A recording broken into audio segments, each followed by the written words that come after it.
бүгдээрээ сайн уу? Энэ удаа та нартай 2017 онд гарсан Өдөр харуулсан од гээд манганаас сэдвэлсэн киног ярьж өгье. Лайк, subscribe-а дараад киногоо үзээрэй. Ингээд кинонд орцгоё. Кино маань гол дүрийн охин Ёсана Сүзүми Токиогийн гудамжаар авга ахыхаа хаягтай цаасыг бариад алхаж буйгаар эхэлнэ. Авга ахыхаа байшинг хайсан боловч олж чадахгүй л байлаа. Тэр ядраад цэцэрлэг түрээлэнгийн модон сандал дээр сууна. Аав нь Бангладеш руу ажиллаар томилогдож явсан учраас тэр авга ахтайгаа Токиод амьдарч сургуульдаа явахаар болсон. Сүзүми паркт юм идэж сууж байгаад гинэд өдөр од харахыг харав. Тэр од харахыг харвал аз тохино гэж итгэдэг. Яагад гэвэл тэр багтаа төөрөөд од харавсан зүг рүү явж гэрээ олж байсан.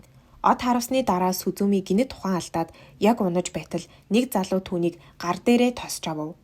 Азар тэр залуу авга ахын найз байж таарад хаягтай цаасыг нь хараад түүнийг авга ах дээр нь авчирсан байдаг.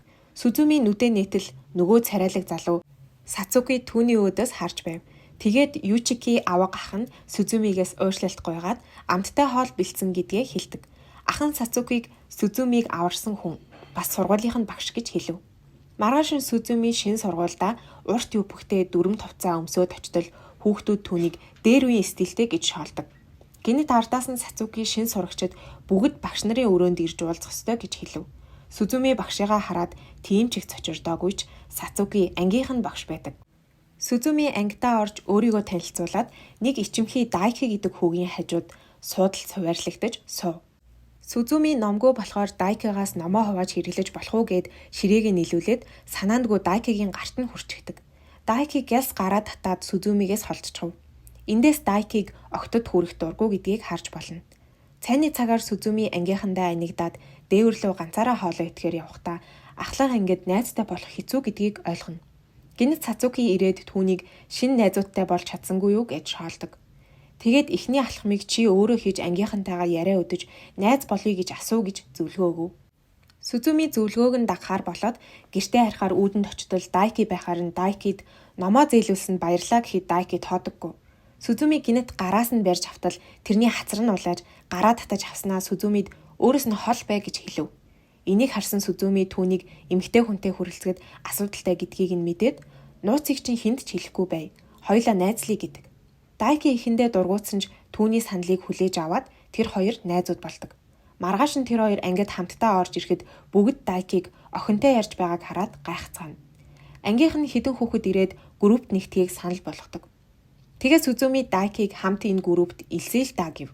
Гинэт Ююка гэж ангийнх нь охин ирснээ Сүзүмиг өөрийнх нь группт нэгдээч гэж санал тавьдаг. Ююка үнэндээ Сүзүмигээр дамжуулж Дайкитай ойртох гэж хичээж байв. Сүзүми өөр дээр нь хүн төрүүлж ирэхэд бөөн баяр болов. Ингээд хоёр групп хамтдаа явхаар болов.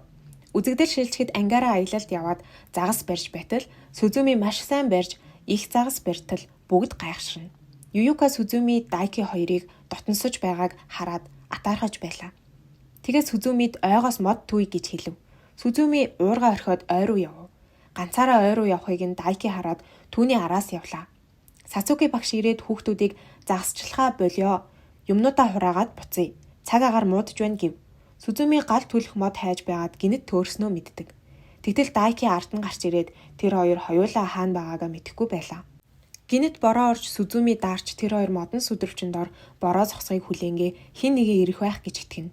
Хүлээх зураа Сүзүми Дайкигийн мөрийг дэрлээд унтчихав. Харин Сацуки багш Дайки Сүзүми хоёрыг алга болсныг мэдээд тэднийг хайхаар болдог.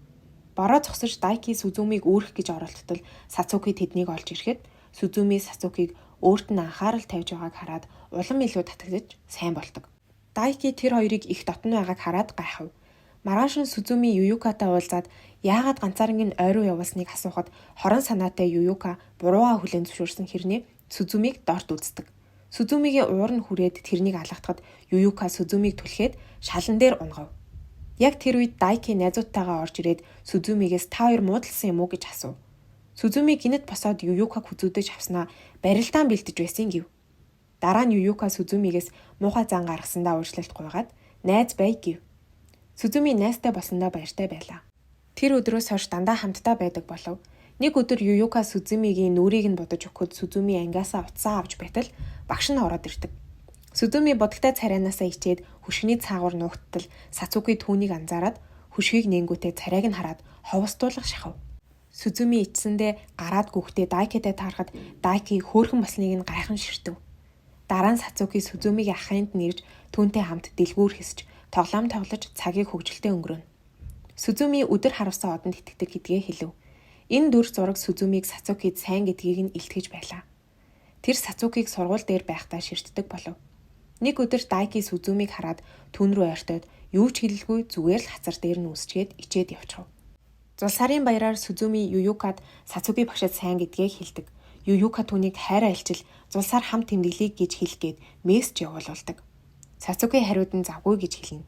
Сүзүмигийн сэтгэл өвдөж найзуудтайгаа караоке орохоор болдог. Дараа нь Сүзүми гэртээ харж байхад нь Дайки ирээд Сүзүмиг дагуулад үзэсгэлэнтэй зул сарын модон дээр аваачдаг. Дайки Сүзүмиг багштаа сайн гэдгийг мэдэж байлаа. Сүзүми эхлээд гайхсан ч түүнд өнөөдөр төрсөн өдөр нь гэдгээ хэлээд Сацукид сайн гэдгээ нуумааргүй байна гэхдээ Дайки ороолтоо зүүж өгөөд Сүзүмид чин сэтгэлээсээ төрсөн өдрийн мэнд хүргэн хацрыг нь чимхэв. Яг энэ үед Сүзүмид Сацукигээс уулзъя гэсэн мессеж ирнэ. Сүзүми хэлсэн газарт нь ирээд зул сарын бэлэг өгөхөд Сацуки зөрүүлээд түүний явахыг хүсдэг аквариумны тасалбарыг өгдөг. Сүзүми түүн рүү ойртоод тэр хоёр яг үнсэлцэх гэж байтал Сацуки хоошоо ухарчихв. Ингээд тэр хоёр Сүзүмиг гэрт нь хүрэхээр алхаж байхад нь ах нь тэднийг харцдаг. Тэгээд Сацукиг дуудаж уулзаад сурагчтайгаа дотн байж болохгүй. Дүүгээс минь хол бай. Багш сурагч хоёрын хил хязгаараа барь. Давах хэрэггүй шүү гэж хэлдэг. Маргааш нь Дайки Сацукиг заамдаж аваад Сүзүмигийн сэтгэлээр тоглох хэрэггүй гэж анхааруулв. Хичээл тарсны дараа Сүзүми Сацукид хайраа альчилтэл Сацуки түүнд бид хамт байх боломжгүй гэд аквариумны болцоогоо цуцалдаг. Мөн түүнд хандаж байгаа сэтгэл нь хайр биш гэж хэлэхэд Сүзүмигийн сэтгэл шархалж нулимстай нүдтэй өрөөнөөс гарч явв. Үүдэнд өөрийг нь хүлээж буй Дайкитэй таарлав. Сүзүми хаягдсан гэдгээ хэлж уйлахад Дайки түүнийг тэврээд тайвшруулахаар Сацукиг март оронд нь намайг хайрлах гэв. Энэ үед нь Ююка тэр хоёрын тэврэлдэж байхыг хараад юу ч хэлэлгүй гүйчгэв. Сүзүми араас нь гүгээд тайлбарлах гэсэн боловч Ююка сонсохыг хүсдэггүй. Дайкид хайртай юм байж худлаа хэлсэн байна гэж Сүзүмиг буруутгадаг. Хайртай залуудаа хаягдаж сайн найзыгаа хүртэл алдаад Сүзүми гэртээ очив. Түүний ээж нь дотноор гэртээ тавтай морил гэж угтаад охиноо харсандаа маш их баяртай байлаа. Охиноо нэг л биш байгааг анзаараад түүнээс юу ч асууж зовоодаггүй. Сүзүми хичээлдээ хэд хоног ирээгүй болохоор Дайки Ююка хоёр түүний гэрлүүн очиход Сүзүмиг гайхаж тэд хамтдаа оройн хоол идэв. Дараа нь хоёр охин буруу ойлголтоо залруулж Ююка Дайкид хайраа илчлээд хаягдсан гэдгээ хэлдэг. Тэгээд тэр хоёр дээрээр байлдан эвлэрцгэн. Шөнө нь Сүзүми Дайкитай ярилцаж ирсэнд баярлаа гэв. Маргааш нь Сүзүми сургуультай явж ангийнхан нь түүнийг харсандаа баяртай байв. Сүзүми Сацукиг мартах нь хамгийн зөв гэж шийдсэн байлаа. Шинэ эмэгтэй сурагчид Дайкиг крашлаж хаа сайгүй дагаж байв. Сүзүми загснуудыг холлож байтал Сацуки ирж түүнтэй ярих гэж оролдоно. Гэнэт Дайки ирээд Сүзүмиг хүзүүдэд би найз залуу гэж өөрийгөө танилцуулахад Сацуки итгээд явчихна. Сүзүми юу болоод байгаа нь гэж гайхаад Дайки хоёулаа үерхэж байгаа юм шиг царайлаад биедээ туслаад Сацукиг Сүзүмигээс хол байлгаж Дайки араас нь гүйж байгаа охтыг холдуулмаар байна гэдэг. Тэр өдрөөс эхлээд тэр хоёр хамтдаа цагийг өнгөрүүлж Дайки Сүзүмид аквариумны тасалбар өгөөд Сүзүми зөвшөөрч хамт явв. Тэд хамтдаа цагийг зугаатай өнгөрүүлж Дайки Сүзүми сэтгэлээ илчлээд ямар ч хариулт хүсээгүй чи сайн бодож байгаад хариугаа хэлээрэ гэдэг. Сүзүми шүнжин Дайкитай ямар харилцаатайгаа бодов. Маргааш өглөө Дайкигийн эрийн гадаа очиод чиний хажууд байхдаа тухтай, тайван, жаргалтай байдаг. Гэхдээ энийг хайр мөн эсхийг мэдэхгүй байна гэв.